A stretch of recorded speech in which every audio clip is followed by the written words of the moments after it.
Hali, thanks for doing this. Welcome to the podcast. Thanks for having me. That's my pleasure. It's been really interesting kind of building a pipeline of guests for the podcast, particularly in the fitness space, because I'm losing faith in the fitness professional / influencer. Yeah. And so when I came across, I've been following you and Callum now for a while, in excess of probably 18 months. And it's just nice. It's refreshing. It's organic. It's real. And there's no catch. There's no hook. There's no like, do this one thing and it will, and then there'll be world peace. It's very nuanced and balanced, and I appreciate that. Yeah, thank you. It's definitely not how you go viral. People don't necessarily react to that as quickly as, say, what you just explained, the whole, do this one thing and everything happens, plus you learn Mandarin. But basically, we really want to give value when we post, and that makes it relatively challenging because you do have a short space of time to do that and a small caption, and it doesn't give you a huge platform in that case, but you do want to give something. And what we don't want to be doing is confusing the already quite confused niche of mobility training. I love that. So for those that perhaps haven't seen you before or aren't familiar with what you do, can you give us a bit of an intro as to who you are and what you do? Sure. So I'm a mobility and strength coach. I've been coaching since 2013. We were first based in London, and we were working with people one-to-one. At the time, I had my second car accident, which caused 3 herniated discs, nerve damage, and some muscle atrophy, which was fun, nerve damage in several areas. So I was told that that was going to get worse as I age, and that I'd completed all the rehab I could complete, and the next step was surgery.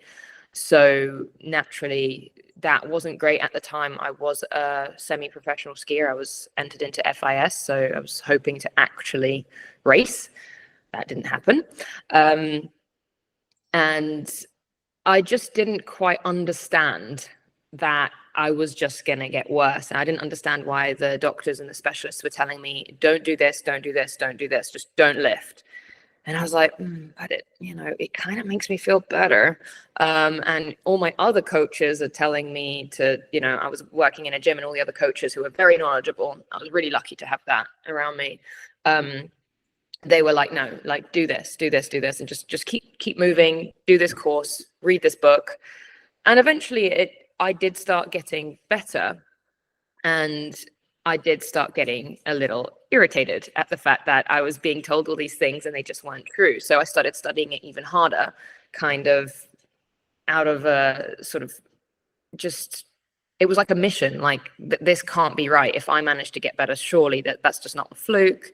Why are we being told all of this? And eventually I specialized enough with enough courses to switch from coaching people solely for, coaching, weight loss, stuff like that, to mobility training for athletes so I'd get lots of tennis players, rugby players who would get injuries, and I'd be like, right, I'm going to help you get as good as you can be before your surgery, or as good as you can be post surgery. And the results were really surprisingly good, considering I wasn't expecting them to work that well.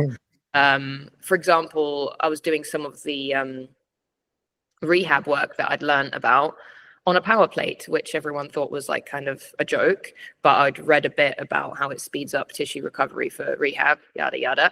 And one of the athletes I was coaching, who was a rugby player for the London Irish, actually didn't need the surgery anymore for his knee. And I was like, okay, maybe I'm onto something. Like, maybe there is more to this. And I think that just sparked so much interest, because it worked for me and it worked for a few people with quite serious injuries who were quite serious athletes, that it just got me fascinated. And I've been researching and making courses and kind of geeking out about it ever since, I think. Yeah. Wow. I didn't know that about you, actually. Despite following your content, that's news to me. Okay.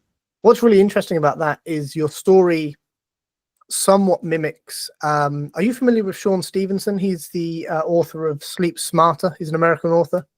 No, but he was a college athlete, and suffered like I think it was something really random. Like I want to say he broke his femur or something playing sport at a young age. Mm-hmm. And everybody kind of looked at him in the medical field and were like, well, it's just, you're fucked, basically. That's just something about you that is, you've got brittle bones or whatever it was. So suck it up, deal with it. And his response was, well, that doesn't really fit for me. That doesn't really work for me. So not too dissimilar to yourself, started going down a bit of a rabbit hole. His was mostly around nutrition. Well, when I eat like this, I feel better. And then I can do this. And like the kind of knock-on effect that we know general well-being has. Yeah. But it's really interesting that there does seem quite a quick response from the medical field to kind of go, them's the cards. At first, I was quite angry about that. And then as I researched more, I started to understand why. One of the reasons is, I think, because the studies that they can get funding for is very short periods of time. So it doesn't give you enough time to really look at how connective tissue adapts, because connective tissue takes up to 2 years to fully adapt, whereas muscle tissue takes around 3 months. So if you're not going to have 2, 3, 4-year-old studies on really progressive methods, then obviously that you're not going to have the data. So I think that's one thing. And the other thing I think is, well, first of all, insurance as well. My insurance only covered me for so long and for so many sessions. And then that was it. Wow. So even though I know my physios probably would have liked to have more time with me and like to sort of deep dive into my case more, they just didn't have the time. So there was that. And then there's also that most people won't bother to do the rehab plans. So you've got like a lot of circumstances where the majority of the cases people don't believe, don't try, and don't have the data to go off. Perhaps. I don't know. That's my little theory. I don't think you're wrong in that regard. I also just think, was this NHS, by the way? You said you were living in London, so yeah, no, but my insurance paid for physiotherapy. Understood. But I did go to the NHS for back specialist after that. So, but the last back specialist I had was the one that gave me permission to keep experimenting because my results were improving. And actually, NHS that said, whatever you're doing, just keep doing it. We don't understand what you're doing, but just go for it. It's not a problem. Because I had a lot of muscle atrophy on one of my legs. And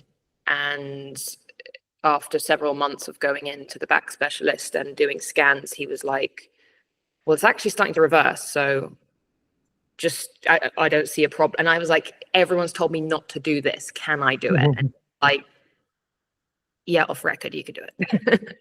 Right. That is really interesting. And I can kind of give you a personal anecdote on something that happened to me about 10 years ago.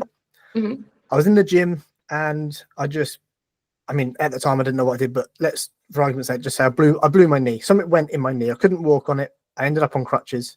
Went through quite a lengthy NHS process to find out what was going on. There was all sorts of tests and kind of investigations going on, and the consensus was there's nothing wrong with your knee.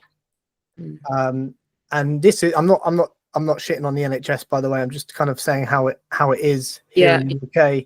I'm like, but I can't walk, so something's wrong.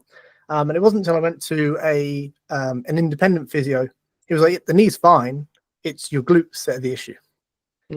But there was everything was very like, let's look at the knee. Out around it. We got in, we did some glute work, some strengthening work, some rehab work, and lo and behold, the knee was fine. So that doesn't surprise me. So a fascinating intro. How did you end up getting so deep into the mobility thing? What was kind of the moment you were like, this is it, this is the thing?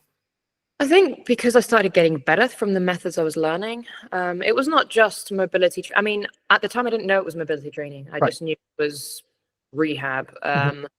And I was using functional training tests, functional movement screens. It was definitely blending strength and flexibility and mobility training. Also, where I was coaching was next to the Royal Ballet School, and I was getting a lot of clients from there who were, first I was rehabbing them, but then they were teaching me the methods that they were using, and I was like, I can use a bit of this. Mhm. So I kind of just went like, well, what kind of methods can I use to increase flexibility and mobility and joint stability? And I was focusing more on the joints specifically because obviously that was the major bother for me, and the major bother for my clients was issues with their wrist, their elbow, their knee, their spine, their hips, their feet. So, I could really hone in on that.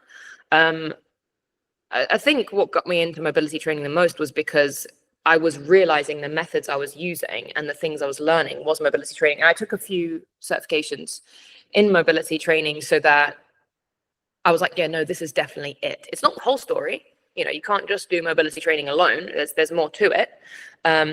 But I was like, I think in terms of being able to encompass what it is, it's probably, that's the word. Okay, understood. Because a lot of your content and your partner Callum, as I said, I've been following you guys for a while. I really enjoy it because there's a lot. It's very mobility focused. And correct me if I'm getting any of this wrong. By the way, this is just my take and my interpretation. But it's not what I would call traditional. What people would maybe think traditional mobility is, because there's a lot of resistance work. It's a lot of weight work. Yeah. And I find that really fascinating. Yeah, there's definitely a misconception out there about what mobility training is. It's why that's one of our free things that we give away, because we're trying to help people understand that. Because I also fell into that at first. I was like, oh, mobility training, it's all about dynamic stretches and stretching, and that's what it is. And then I studied it. I was like, oh, that's like 10% of what it is. So it's why we give away like a little freebie, which basically explains what it's all about. But yeah, mobility training is not just about sort of dynamic stretches, even though I think that's the most popular aspect of it online. And I think one of the reasons is because it goes the most viral, it's the most visually appealing to watch, almost like. 100%. So yeah, I get why the misconception's out there, but then people will get stuck in the sort of pattern of just doing dynamic stretches and being like, oh, mobility training doesn't work for me. It's like, well, you haven't started it yet. Right. Yeah, I thought because I watched one of your YouTube videos a while back, and it was you guys talking about range of motion. And the first example you used was the squat, and it was just talking about the difference between full range of motion and partial range of motion. But obviously, it's arguably, perhaps next to the deadlift, the biggest lift that we're likely to do, the squat. And that was really fascinating to see that was mobility training. Because to everyone else, that's weight training, right? That's just a squat. But depending on the depth, whether you use a slant board or not, there's all these little nuanced details that determined whether it was mobility training or not. Could you speak to that slightly? Yeah, it's definitely part of the process. So obviously in the beginning, say you're really injured, maybe that's not going to be part of your process yet, but eventually it should be. Of course, if a certain lift like squats give you pain, obviously you'll avoid that and work on your mobility restrictions separately.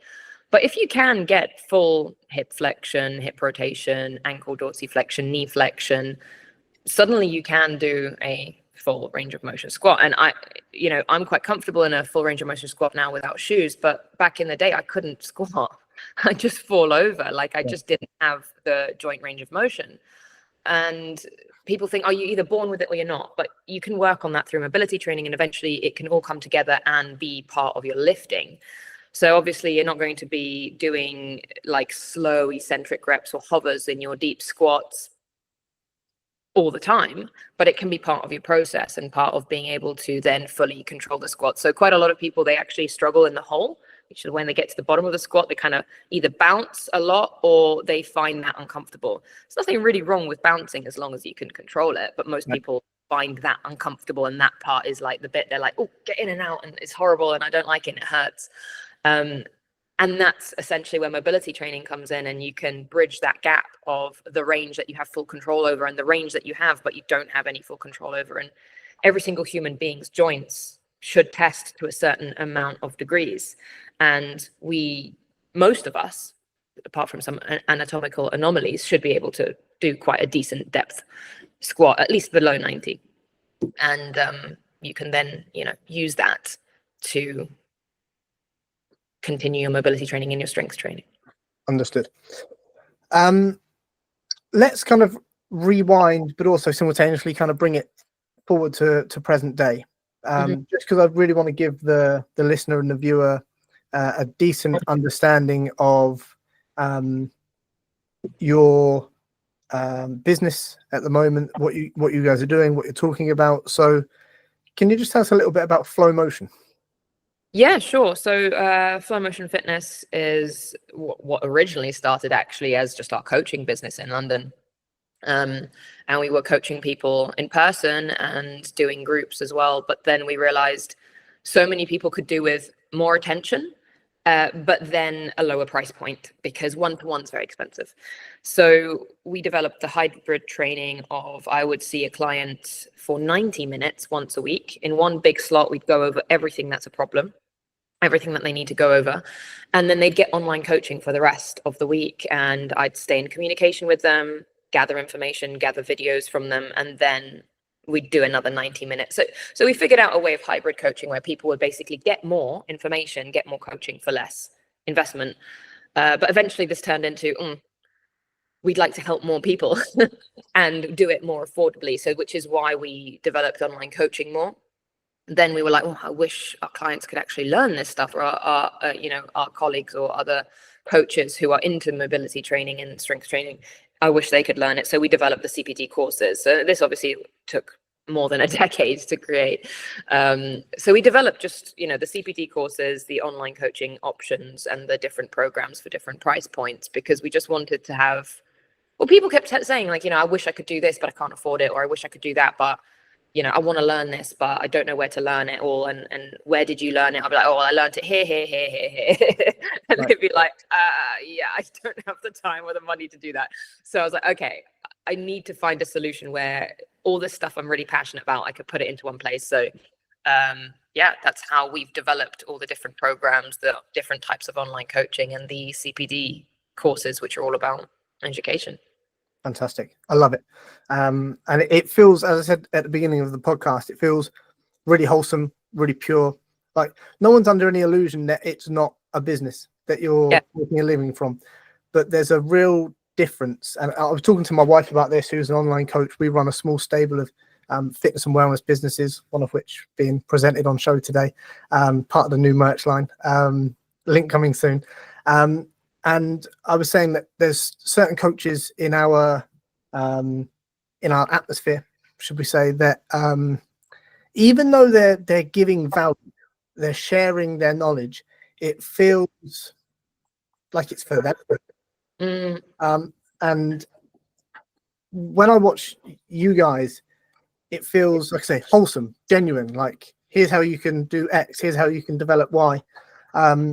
So I really love the fact that it feels very pure. And I think the world is starting to become a little bit turned off at the moment by the social media realm, particularly the fitness space. And so I love it. Can we talk about Callum a little bit? He was supposed to be on, but he's not very well. But I equally love his stuff, particularly as a guy. It resonates really well with me.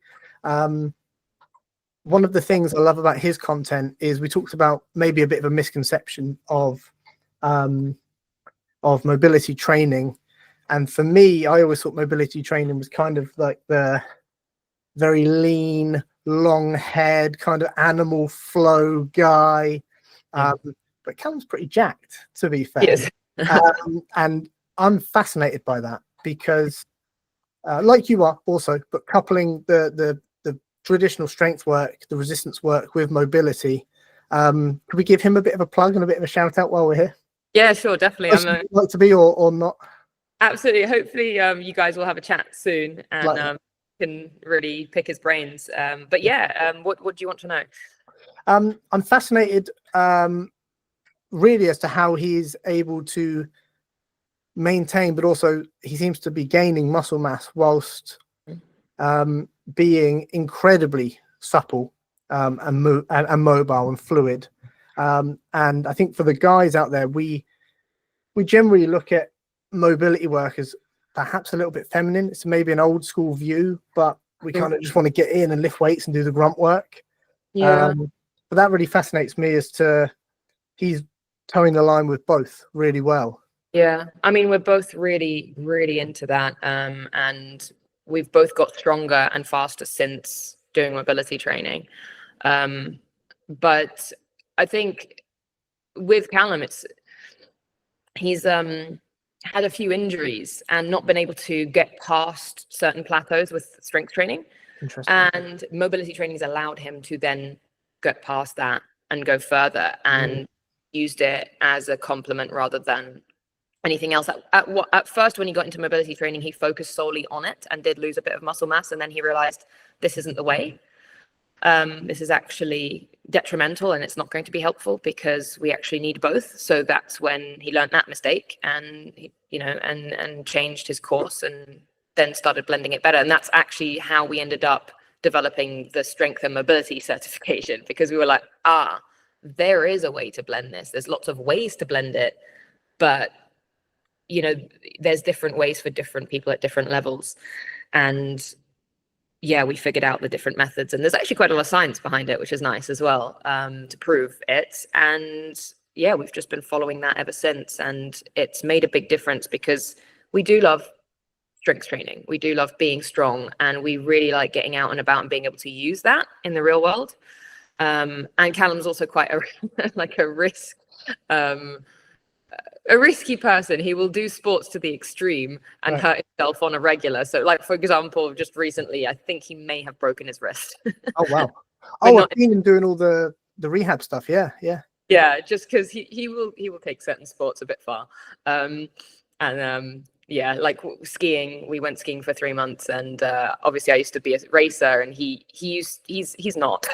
Like, he just learned with me, but for some reason his strength he'll just muscle through, and he was like at points keeping speed up with me, and I was like, you shouldn't be able to do that.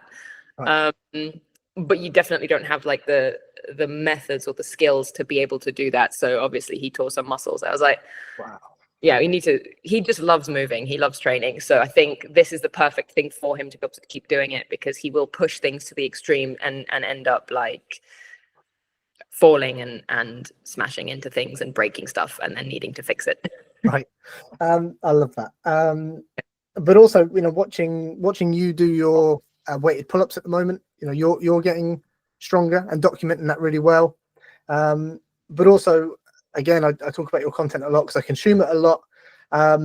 Seeing you guys really at the moment talking about making gains, keeping gains, and becoming more mobile, I think it's really fascinating. So, for me, I'm a competitive Brazilian jiu-jitsu athlete, and it's finding that balance for me. Really started over the last 6 months or so, paying real close attention to my mobility.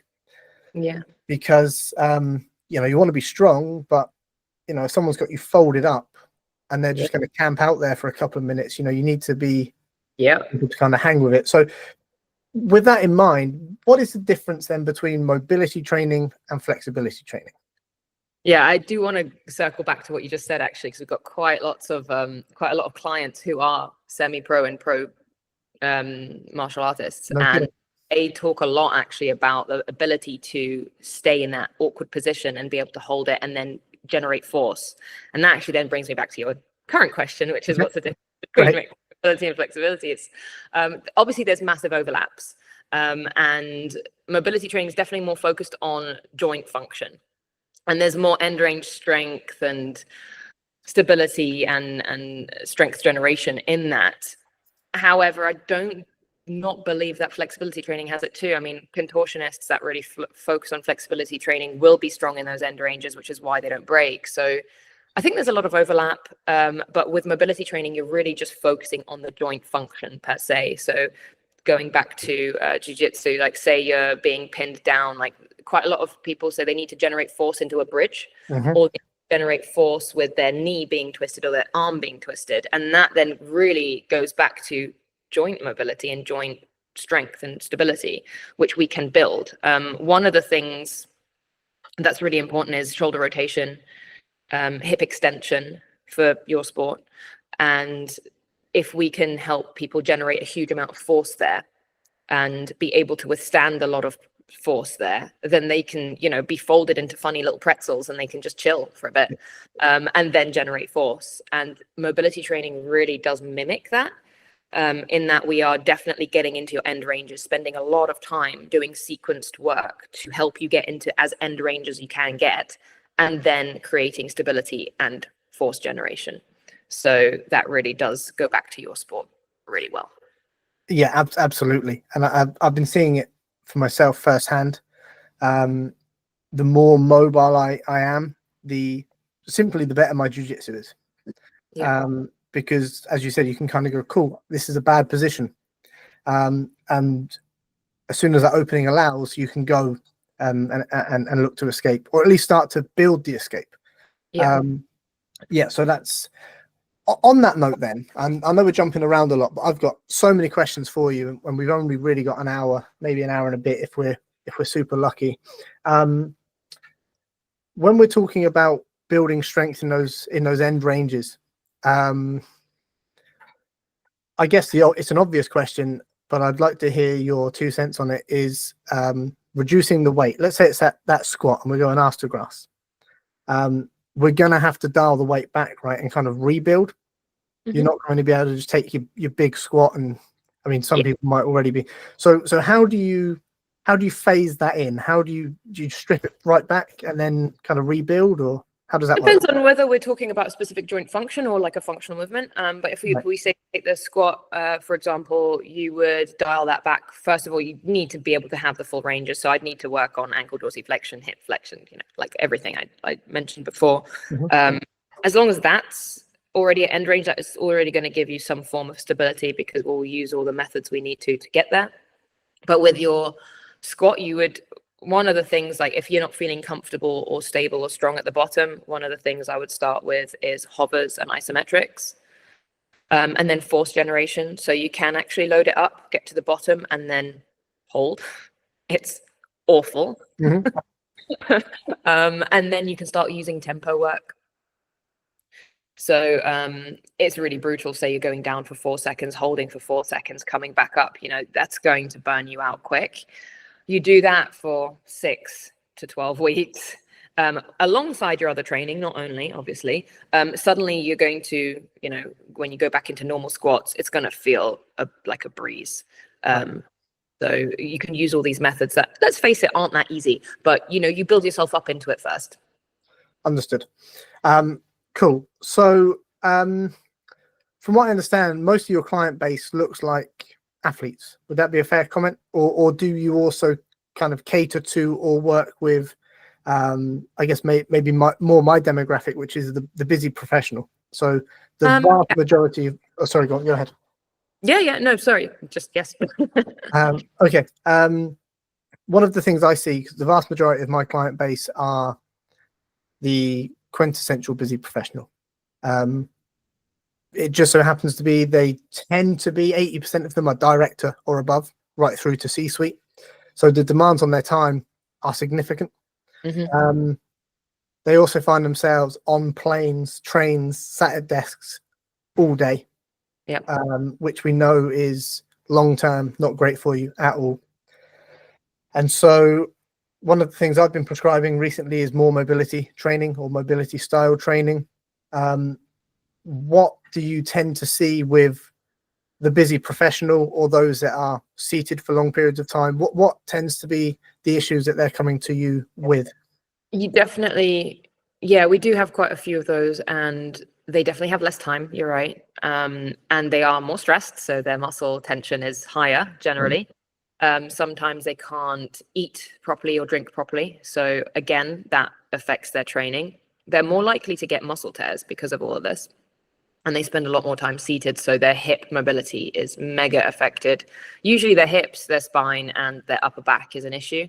So generally speaking, opening that back up is important, but also incorporating into their strength training so that it can be something that's kind of sticks, because some of the release work and the end range strength work is good to begin with, but we need them to be strong in those positions. So that is really key to get them into being able to bridge those gaps. So that usually takes about 6 to 12 months to get them from really, really stiff to being able to strength train at end range there.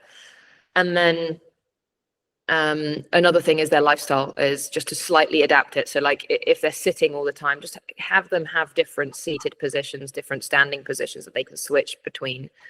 Makes a big difference. Not always possible with everyone, such as in the medical field, they can't really dictate much of what they need to do. But yeah, and shoes as well. If they're wearing really, really tight shoes, that doesn't help. It works its way up the chain a little. I found that actually because I know you're both big on the barefoot training.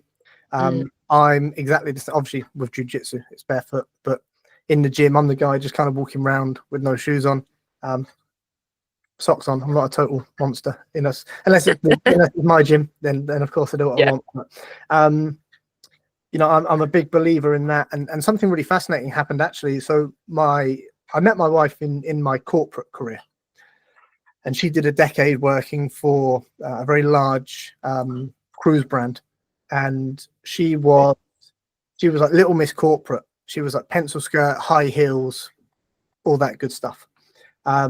When she finally quit the corporate job, went full time into the coaching thing a few years back, she started getting tremendous issues with her knees, her lower back, because were finally flat like all the time. And she'd gone from heels to barefoot trainers or whatever.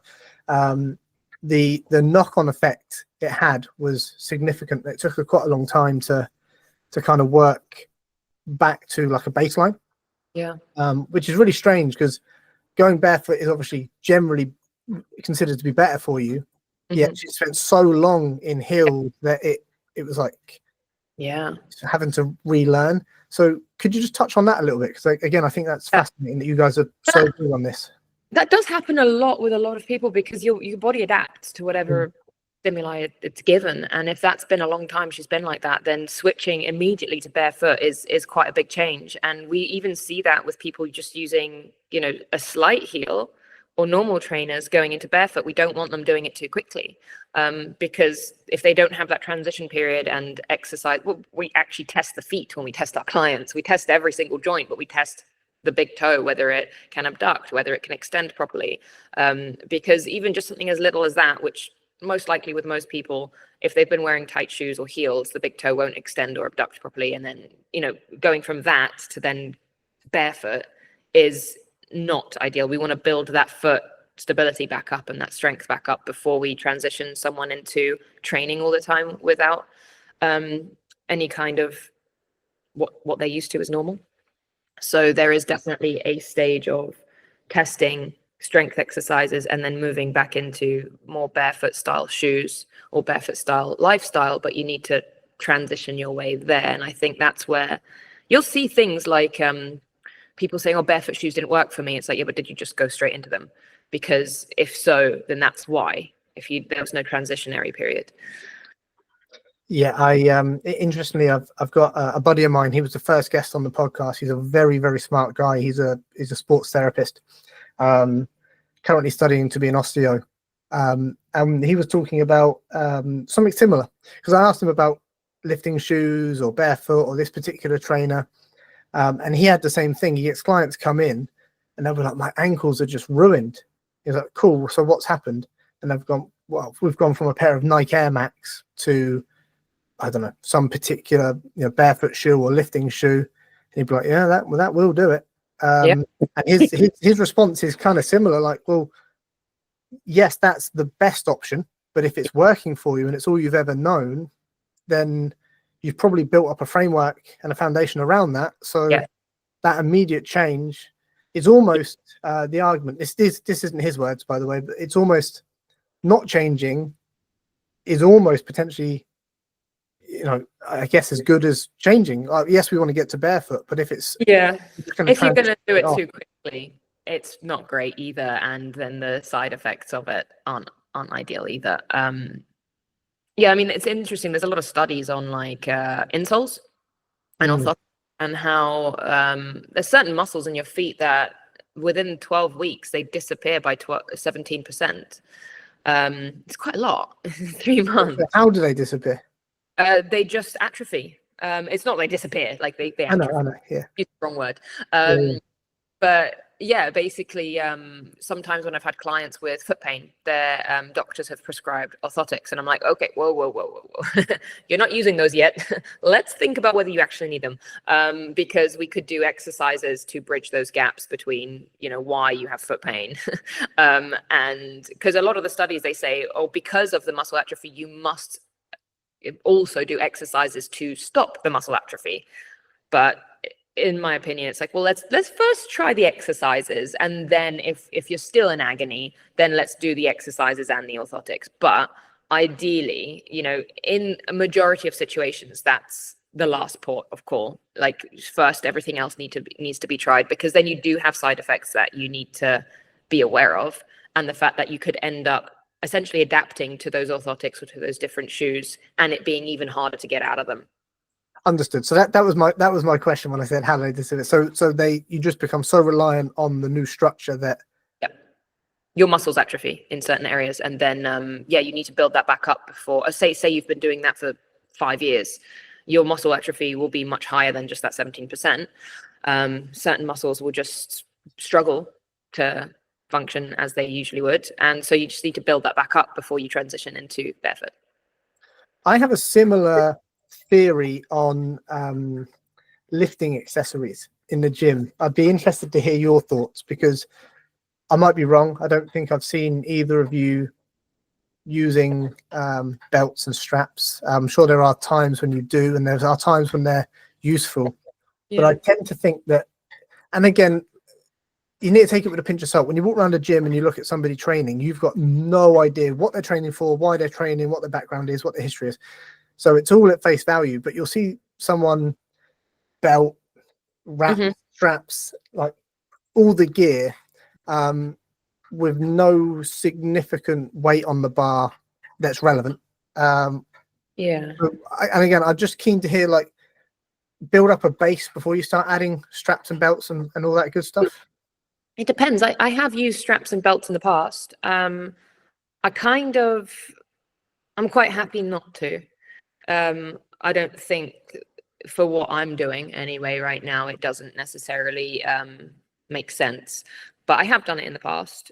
Mainly, I've used the belt to create pressure and push my abs against it to then be able to lift more. But I did find that I could lift more and not necessarily should have been lifting more, because especially after my back injury or the nerve damage, the muscle atrophy, I was just thinking, should I be doing this? Because sure, my muscles are kind of coming back, but it's my connective tissue back to strong? I don't know. So I kind of went, I'll dabble with it, but not too often, and I won't make it a habit. With the straps, I don't currently have straps that work, but I wish I did, because sometimes it is kind of annoying, like losing your grip on certain things. But I'm pretty happy to just build out my strength. It just means everything is slower. And I think at the end of the day, like, if your grip is struggling, and if you're struggling with certain lifts and you're sort of using a belt or straps to help you get there, there's nothing wrong with it if that's the goal. But if, say, you're more interested in your back being resilient, and say you have had a history of back issues like I have, for me it's a bit more like, well, maybe I'll just do it slower. Maybe I'll just get there slower, because it will allow me to build that connective tissue properly within several years. Whereas if I never had any problems and never thought about it, and I was generally like, don't have any injury history, I probably wouldn't think about that and might use them more often. Interesting. But you'd use them, I guess, at the top end of your capacity. Yeah. At the very end. The argument I'm making is that we see people coming in and kind of using them from almost day one, whereas to build up a solid foundation, get strong, and then once you get into the big numbers, absolutely, let's start adding some support in. Yeah, I definitely think in the beginning I agree, it's not a great idea, because you're going to be completely missing out on grip strength and, well, a lot of other development. And it's probably not that necessary. It probably just feels like you need it. Like, I wonder how many people do hanging work versus the straps that they use. So if they're not regularly incorporating hanging exercises into their training and grip exercises into their training, then they're probably just like using the straps, doing it the easy, quick way, and then not benefiting from the extra grip strength that they could be building. Yeah, I think the same. Cool. So let's say we are let's go back to the busy professional, because that's predominantly the audience, if you don't mind. I know you're quite athlete centric. We're sat at a desk all day. How do we start to incorporate more mobility into our training? Maybe we only have, if I can give you a couple of examples of perhaps clients that I work with. I've got a couple of individuals that are the typical always on planes, always on business travel. It's hotel gyms and hotel rooms and kind of kettlebell EMOMs. And then there's just kind of straight up busy professionals. They can make it to the gym a couple of times a week, but then we've got to get everything in a couple of times a week. How would you start implementing mobility training into a routine for someone that is kind of packed out? If they've got like 5 minutes here or there in the day, that's plenty. Like you can do a huge amount in 5 minutes in a go. We could tackle the ankles and the hips in 5 minutes and the upper body in 5 minutes, even in basic ways like cars and dynamic stretches, just to sort of loosen them off before they end up doing something more intense. But like with our clients who are busy professionals that are very low on time, we give them 5-minute movement breaks. We would call them movement snacks because they're just like, a little 5 minutes of trying to give your joints a bit of movement and trying to use every single function of that joint, not just through CARs, which are controlled articular rotations, which is like a joint circle, which is very intentional, but there's also other dynamic movements that you could do, and then engagement drills. So say your hip extension is really limited and you're sitting a lot, then you can engage the posterior chain, you can engage hip rotation muscles through 2 exercises, and then it will just help you feel a little bit better for the rest of the day that you're sitting. But then say they've got 2 gym sessions a week, we would probably do a push-pull split and then incorporate their mobility training with their strength training, depending on what level they're at with their training. So if they don't have too many restrictions, they could definitely go into it quite advanced, quite quick, even use mobility supersets with their strength training. But say they're restricted, then what I would probably recommend is several, like 3 to 6 months of focusing on the mobility first, getting those foundations straight. And then for the foreseeable future, they can do mobility and strength training blended sessions and save time. Copy that. Can I get pedantic? Yeah. Why push-pull as a 2-day split as opposed to 2 full bodies? Is there, or that just? Yeah, no, it can totally be just an example. It would just be one. It will be easier to then incorporate the mobility training in that with it. Otherwise, you're going to have to be picky and choosy with your mobility training. Whereas this way, it's a little bit more nuanced in that you can go, all right, well, we're going to be focusing on these joints predominantly, so I can focus on these joint functions predominantly. Whereas if it's whole body, it's just a little bit harder to blend it all perfectly and get everything done. Because everything gets a little bit, as opposed to a little bit more of a focus. Does that make sense? Kind of, yeah. you're bouncing around, I guess. Yeah, ideally, with personalized coaching, you would be focusing on their limitations. So it depends per person. Obviously, like with a specific person, you have to focus on this and you have to focus on that. But say it's a generic program, then you just want to like cover everything in a small amount. Yeah, really, really interesting. I think that makes a lot of sense, because then if it's full body, for example, then you could be kind of getting stuff in, but maybe not in enough depth and thinking. There's a sequence to it. So like if say you're limited in like shoulder external rotation, like say someone's really limited and finds that really tough, like there's a sequence of releasing into that. So you might need to do some dynamic stretches, release work, which is like, the generic mobility training that you hear of, but in certain areas, followed by eccentrics, isometrics, and then strength work. But think about how long that all takes. Like that will probably take you 10 minutes just to be able to work on that joint function with your strength training. So if I have to do that in a whole body session, I'm not going to be able to really focus on that so well. So if I know someone has that restriction, it'd just be easy to go, okay, well, you're doing pull, so I'm gonna work on that now. Whereas when you're doing push, I can work on the other side of the joints, and it just makes it easier in terms of that situation.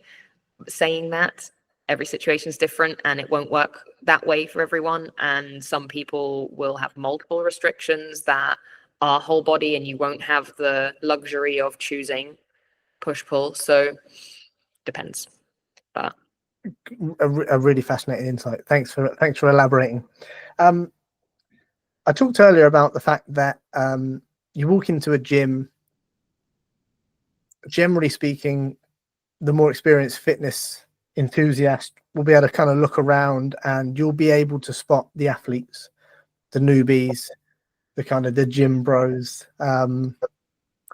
And whilst that is a wide generalization, as I said, because nothing infuriates me more than I had a guy not too long ago come over and tell me that if I wanted to get to utilize this particular exercise for more muscle mass, then I was doing it wrong. oh dear. But it was very much jiu-jitsu centric.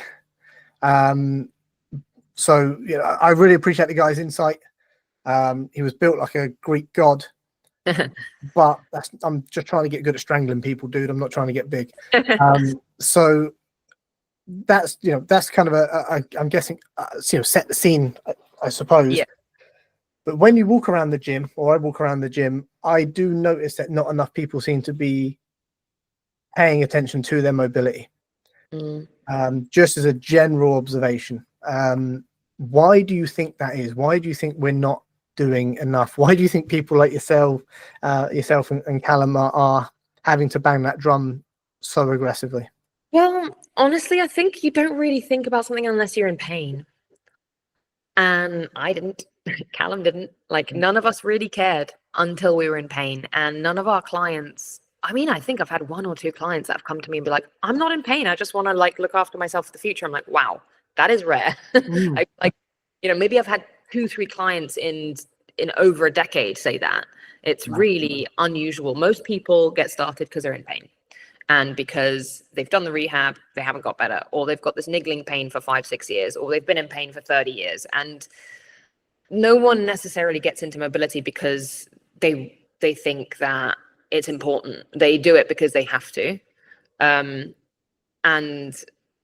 I think it's just something that's not going to be in the forefront of your mind until you hear it really loud in your body. So I think that's why. Yeah, I think for me, certainly, yes, the jiu-jitsu thing helps, but you're doing sport. Sorry, you're doing a sport where mobility is very obviously part of it. But what's coupled with that is the fact that I am acutely aware of the fact that I'm getting older. Yeah, my body doesn't work how it used to work. Yeah. In my early sports career, I was a goalkeeper. Yeah. Played a high level of football for 15 years. And if we hit the ground, as you do when you're diving around, say 60 times a session, 5 times a week for 15 years, that's going to fuck your body up. And I think for me, that's been the big realization. Yes, jiu-jitsu, but more so like, shit, I'm not a young man anymore. I look in the mirror and I see my dad and my granddad.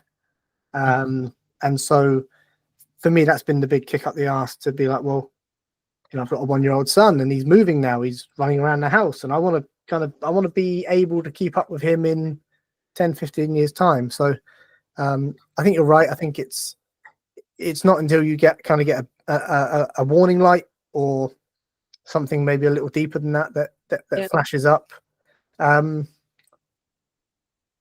What do you make of the we touched on Instagram and the social media landscape a minute ago. When you and I first had the phone call to set this up as well, we kind of shit on a few Instagram profiles a little bit. I appreciate you might want to toe the line a little bit here and be diplomatic. I don't care. But do you think that the social media landscape maybe pushes us more towards gains, getting ripped, getting lean, aesthetics, over function I in think the wider kind of landscape. the social media landscape pushes us to extremes because Mm. that's what gets attention. And we don't realize that when it comes to extreme muscle, there's usually a reason for that. It takes a long time and a lot of hard work to build it. And, sometimes a lot of the people I've looked up to, I've learned that actually, they've been on gear. So I've been building this unrealistic expectation of what I can achieve without taking it. Because I'm more health conscious and more worried about my health than that, and I want to, live a long time and not get sick.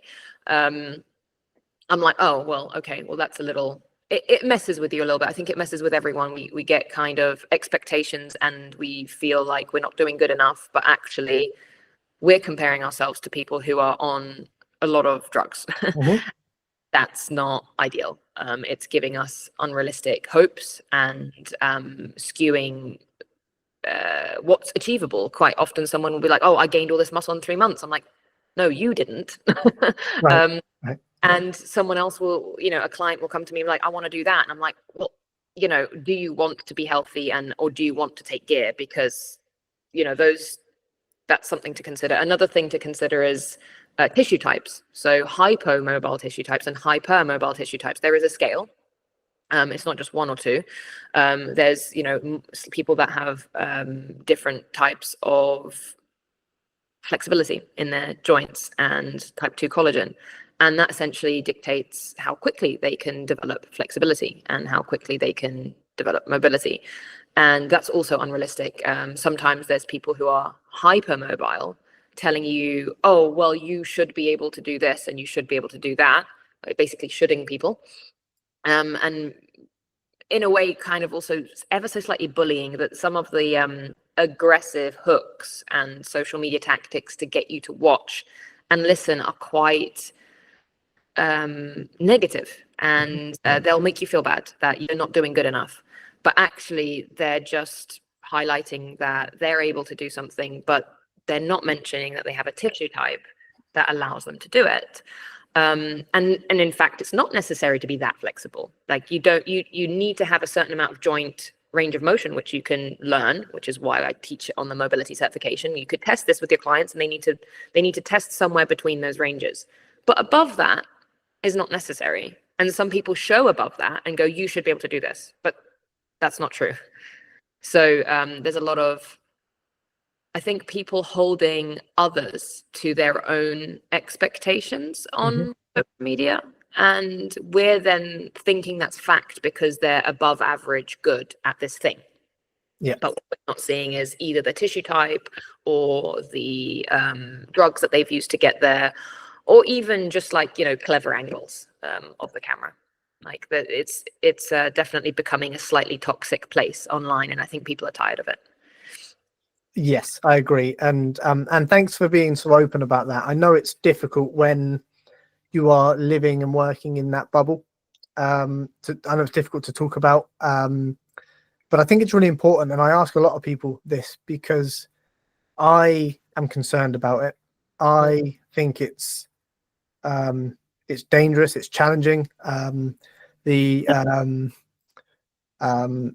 Body dysmorphia is through the roof, particularly in guys. Actually, they reckon that male body dysmorphia is set to overtake female body dysmorphia in the coming years. And I just want everybody just to kind of calm down a little bit from social media. That's all it is. I am talking a little bit of shit about certain accounts, but you said like the hooks. I'll give you a classic example, right? And again, this is just so people can hopefully hear this and kind of go, okay, take it with a pinch of salt. Yeah. There was a guy, young guy, very well built, very handsome, kind of looked like the type of Instagram fitness professional you would want to follow. And he started his video with kind of a bully boy-ish attack on the traditional bodybuilding split. Please don't tell me you're training back, legs, chest, listed it off, because that's shit, or whatever it was, like really aggressive. I was thinking, but that's how Arnold trained, right? That's how most great bodybuilders train. It's either like a push-pull legs, or it tends to be a body part split. but it was such an aggressive hook. And if you don't know, you'd kind of go, oh shit, okay, well, this guy seems to know his stuff. But it was so skewed and it was so inaccurate, and so I just think we need to be really careful about the hooks. I don't know about you as well. Yeah. I'm going off on a tangent, but I really think this helps when I speak to people about this stuff. They do seem to feel a lot better once we've had this conversation. As a coach, Instagram markets me a lot of business growth consultants. Oh yeah. If you get this, do you want to make this much money in a month? And these are the type of hooks you need to get clients. And this is how you get clients. And I'm all for business growth consultancy. I did a version of that for the past 7 or 8 years in a corporate setting, going out to organizations and looking at how we can scale, particularly with startups. So I get it. But it's this trickery and shenanigans that is really starting to frustrate me a little bit. So yeah, I know this isn't really what the topic of the conversation was to be, but I value both of your content so much. I think we talk about that a lot. We get quite a lot of aggressive marketing towards us, asking us to like get involved in our business. We're like, no, thank you, we're fine, we're happy with where we are. And there's quite a lot of people that are like, well, you could make this much. It's like, well, as a small business with a few, there's a few of us, we're happy with where it is because we can manage it, and we're happy with it because we can grow it sustainably slowly. We are not here to become millionaires. We're just here to help people. If we wanted to do that, we would do something else because, well, we could. There's other things that we have done in the past that have been much more lucrative, but I do think that this is wholesome. It gives us a purpose, and it feels better when you can help somebody change their life than just simply make a certain amount of money. But I do think in the fitness industry, and I've seen this quite a lot because I actually do business consulting for fitness people, and I do run that separately. You can only find this course within our mobility certification, and it's the social media and online business course that you can do after that certification. And we've ran it several times with a lot of success. But the key to it is that we're trying to help people build businesses that are sustainable and that fill their soul, not something where they're working their butts off. They're under a lot of financial pressure to meet a certain amount. Because I know certain business coaches charge 5 to 10K a month. And it's like, well, suddenly you're putting such pressure on these people to sell that all you're really teaching them is to sell. And that's not the idea. That they're not, and then they're getting, unhappy customers. They're not happy. They're not doing what they love. And it's just, I do have a bit of background in this as well. And I studied business, and it's just not what business is about. Business isn't about just making money for the sake of money. It's about doing something. And I do think there's a lot of people selling really aggressive sales tactics to coaches who are just coaches. They just love what they do and they want to make it work. And they genuinely are doing it for that reason. And before they know it, they're getting stuck in that loop of just selling really hard and not loving their business anymore and wanting to quit. And that's why you see such a high turnover rate in that industry. And I just think if you can stick to something for 20, 30 years that you love, that literally gives you purpose every day, and that you can develop into more and more skills and more knowledge, then I think you're winning. And you don't have to be literally making millions every year in order for that to be meaningful. Obviously, it's good to make enough money to be comfortable and to be able to pay all the employees and continue to expand. That's important. But then taking it further to such an extreme rate, just through sort of sleazy tactics, doesn't feel good. And I think that's maybe what you're getting at is I totally agree, and it brings it back full circle to why we're seeing such aggressive tactics. There's a quite polarizing character, Lane Norton. I don't know if you know Dr. Lane Norton. He's I don't know enough to comment. Right. So I don't disagree with any of his points. It's just he's polarizing because he's quite aggressive in his approach. So he'll take the carnivore diet, and he'll take some nonsense that somebody had said online that is quite clearly incorrect and hammer it. And it's funny, but he's polarizing for that reason. But he came up with a brilliant phrase a while back that if you are working with anybody in the fitness space and they're talking in absolutes, and there will be some cases where there are absolutes, like this is the path. But he basically said, be wary of people that don't use nuance, don't use mights or shoulds, or the research shows that. If they're saying this is the way, as we touched on at the beginning of the podcast, this is the thing, this is all, rainbows and butterflies, and then just approach with caution. I agree. I think that's really quite widespread. I mean, I don't think it's just fitness. I think it's in everything that you see on social media. The accounts that are probably doing the best and are getting the most reactions are the ones that are the most polarizing. And people are arguing in the comments, but it's boosting the algorithm, and they're getting rich out of it, which is fair enough if that's what they're doing. But it is causing a lot of confusion and a lot of damage in the long run.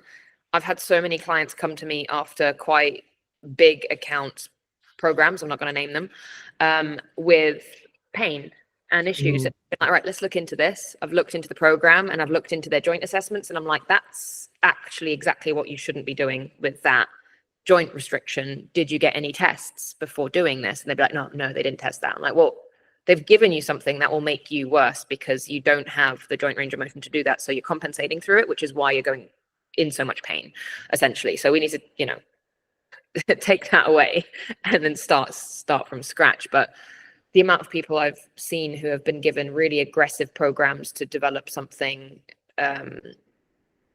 that they just simply don't have the joint range of motion yet to do because no one's researched their case or no one's looked into them enough. I just think that is probably happening in different ways, in different niches, on social media. So that tees up an awesome question, I think, for someone like yourself who's been in the industry for a long time now. How would you encourage the layman if they were looking to work with a coach or wanting some extra help? Is there any advice you'd give them in order to assess if they're the right fit for them, or if they should be working with them at all? Yeah, I mean, if your coach is going to actually do some movement assessments and joint assessments with you, and they're going to essentially chat with you long enough. I mean, my consultations last an hour after I've done the joint assessment separately. Right. I know it's long, but I find it necessary to get enough information about their injury background, their movement history, their sports background, and the sensations they're feeling alongside their joint assessment results to really get a picture of what I'm looking at. It takes at least that long. If someone's going to give you 5-10 minutes of their time and not even assess you, then I think that's a big red flag. I love that. So someone that is detail orientated, someone that seems to care. Yeah, someone that's going to look into what's going on with you and why. And if that's not happening, if you're getting a program just off of like a quick little information sheet, for example, then that's just, it's fine if you want to do a generic program. If you want to just go it alone and go on a low budget type of option, that's fine. But if you're doing personalized, if you want to get a result with your issue specifically, and you're working one-to-one with someone and they're not assessing you, then that is a red flag. But if someone is interested enough, and there's so many coaches who are so great out there, but they're not huge accounts. I've noticed like the people that really care, they're not that big, and some of them are just absolutely brilliant.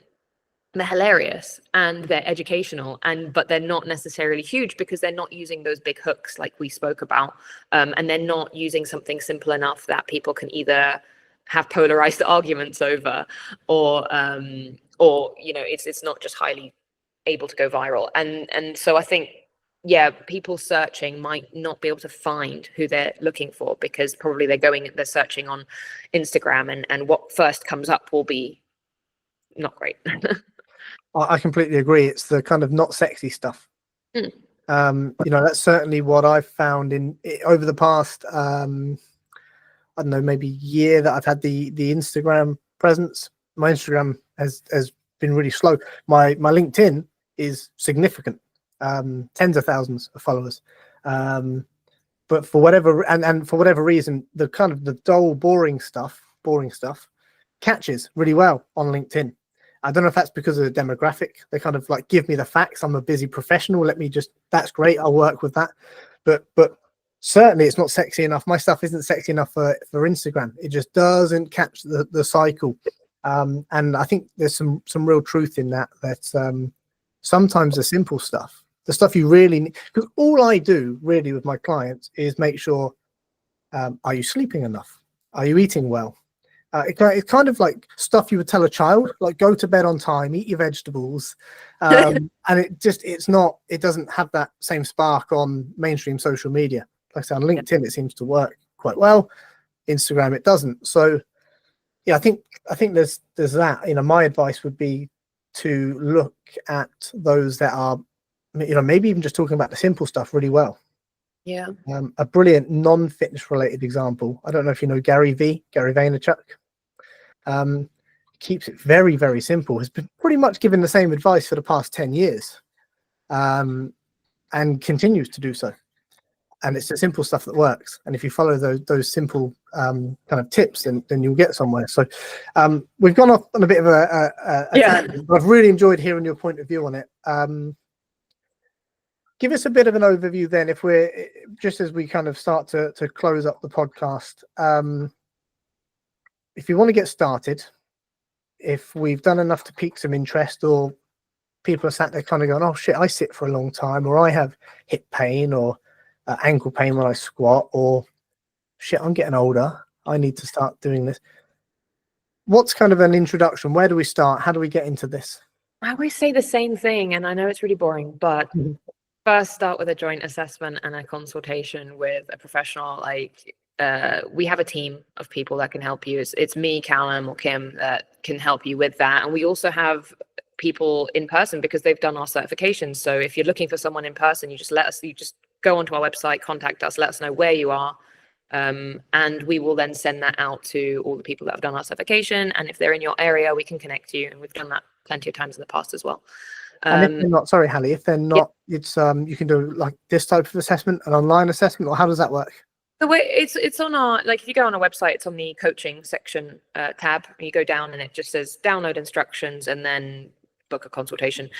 All it means is you download the instruction page, download the assessment page, and it's just a video that you watch and you copy. So you'll just put your laptop there, and then you'll chuck your phone on top of your laptop, put the screen recorder on the front, and then just follow, copy, and then just send it to the number that's on the PDF that you've got. You can also do it just through email or just DM us and we'll send you the instructions. It's a bit of a faff downloading and watching and then sending us videos. I understand that, but that is where the magic happens. And right, then or not. It takes them time to film it, and we can assess it. It takes us time to assess it, write notes, and then we go through a whole consultation, which is only £50. We've made it cheap for a reason, because it's important. Even if you don't have the money to do online coaching, you can then at least get enough information about you to know what to do from there, and you can be matched with some kind of program, and we can tell you what to focus on. But in the ideal world, if you have the finances for it, you do online coaching. And that's the most important thing, is to do the assessment, and then we can write you a program that's relevant after the consultation and all the information gathering. And we have a team of me, Callum, and Kim that are on this 6 days a week, basically replying to you and adapting the program as needed. And I think that's really valuable in being able to get quality feedback on a regular basis, like all the way through the week. And yeah, that's where I would start if you have the money. If you don't, then obviously one thing that we did on our FMF app, which is, we have our own little app with our programs, short programs and long mobility and strength programs, and it's got a self-testing area. And this was a non-negotiable for me.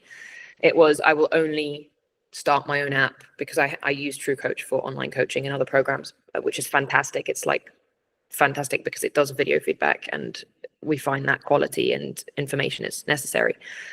But if you're on a budget and you can't afford all that, then that's why we've made the app, because people are asking for it. But my non-negotiable was it has to have a testing area. So it's got a little self-testing area where it will show you how to test, how not to test.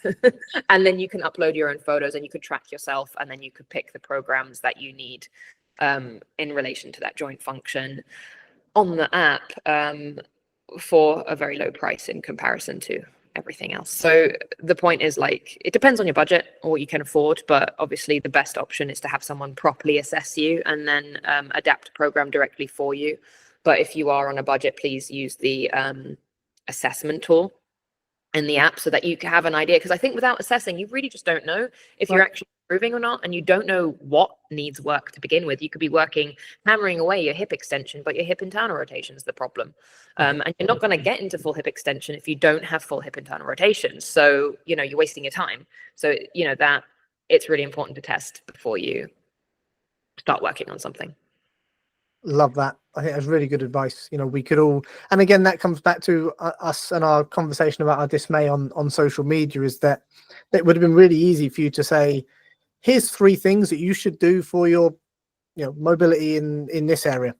It would have been real simple, but your advice is, no, let's do it properly. And it's why I enjoy consuming the content that you guys put out. It's detailed, it's honest, it's wholesome, as I said before. And it's just so pleasing to see, because I'm so fed up with the landscape, and so I love to see it. Anything else that you'd like to mention today that you think would be noteworthy?